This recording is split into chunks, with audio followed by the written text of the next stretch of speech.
ကျွန်တော်နေ့စဉ်ဖြတ်တန်းနေရတဲ့ဘဝကြီးကမြန်လုံးပါတယ်အလုပ်တွေတာဝန်တွေကြားထဲမှာအခုရှိနေတဲ့အခိုက်အတန့်လေးကိုခံစားဖို့မင်းနေတတ်ကြပါတယ်ဒါကတော့ပုံမှန်နေလေးတစ်နေ့ရဲ့နေ့လေသာစားခြင်းလက်ဖေးဆိုင်လေးတစ်ခုမှာ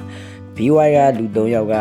သူတို့လိုလက်လက်စကားပြောနေကြတာရေမောနေကြတာတွေကိုမြင်ပြီးတော့ပုံဆွဲခြင်းစိတ်ဖြစ်ပေါ်လာပါတယ်ဗီဒီယိုထဲမှာတော့ပုံဆွဲရတာကိုပြောပြမှာမဟုတ်ပဲအခုလိုမျိုးပုံဆွဲရတဲ့အကြောင်းရင်းတွေတခုပြောပြပေးသွားမှာပါပုံဆွဲတဲ့သူတိုင်းကပုံဆွဲနေတဲ့အချိန်မှာ pleasure လို့ခေါ်တဲ့တည်ငါခဏတာပျော်ရွှင်မှုလေးတစ်ခုကိုရကြပါတယ်ခြားတစ်ဖက်ကကြည့်မယ်ဆိုရင်လည်းပုံဆွဲပြီးလို့ဆိုင်ထဲကထွက်သွားရင်ကြော်လွန်သွားမဲ့တာမန်အချိန်လေးတစ်ခုဆိုရင်လည်းမမားပါဘူးဒါပေမဲ့ဘောပင်တစ်ချောင်းရဲ့ line တွေကနေတဆင်အဲ့ဒီအခိုက်အတန့်လေးတွေကိုအမိရဖန်ဆုပ်လိုက်တဲ့အခါအဲ့ဒီရိုးရှင်းတဲ့အခိုက်အတန့်လေးကဘဝလုံးသားအတွက်ဘယ်တော့မှမမေ့တော့မဲ့အမှတ်တရတွေအဖြစ်ပြောင်းလဲသွားပါတယ်ဒီနေရာမှာပုံဆွဲတာကိုခုမှစတင်နေလာမဲ့သူတွေအတွက်ပြောပြချင်တာတစ်ခုရှိပါတယ်ပုံဆွဲဖို့အတွက်ပြည့်စုံတဲ့နေရာတွေဈေးကြီးတဲ့ကိရိယာတွေနဲ့အချိန်အများကြီးရှိနေဖို့လည်းမလိုပါဘူး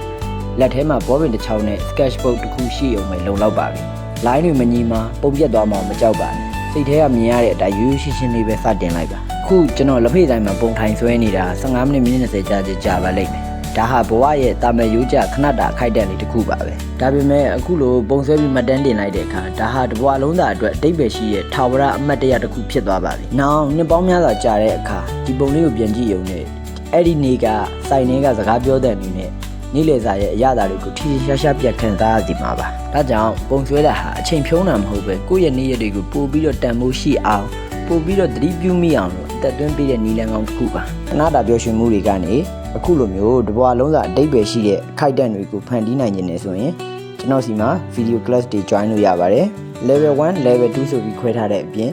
event နဲ့ challenge တွေလည်းရှိတဲ့အတွက်ပျော်စရာလည်းကောင်းပါတယ်။ဒါကြောင့်ပုံဆွဲနေတဲ့လူတစ်ယောက်ကလက်ရှိအချိန်မှာလည်းပျော်ရွှင်မှုတွေရနိုင်တယ်လို့ရေရှည်မှာလည်းဘဝရဲ့အခိုက်အတန့်တွေနဲ့အမှတ်တရတွေကိုပြန်လည်ခံစားလို့ရနိုင်ပါတယ်။ပျော်ရွှင်စွာပုံဆွဲနိုင်ကြပါစေ။